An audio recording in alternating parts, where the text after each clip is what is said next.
Hello, my name is Benjamin Hart. I'm an American attorney and the managing director of Integrity Legal here in Bangkok, Thailand. As the title of this video suggests, we're discussing K-1 fiancé visas.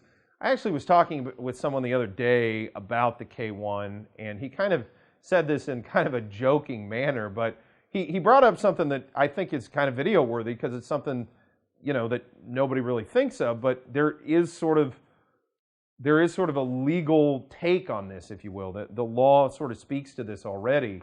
And, I was talking to this person, he said, well, what happens if she gets here and, she marries somebody else?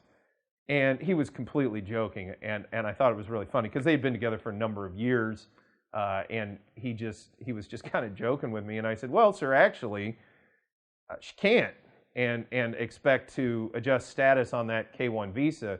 And a lot of people don't really know this, but the K-1 is specific to that petitioner.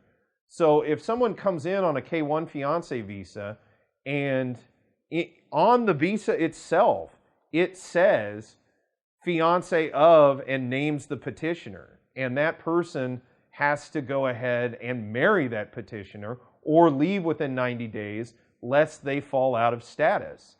And they end up, being in, they're out of status in the U.S. They're illegal. They're in the U.S. illegally.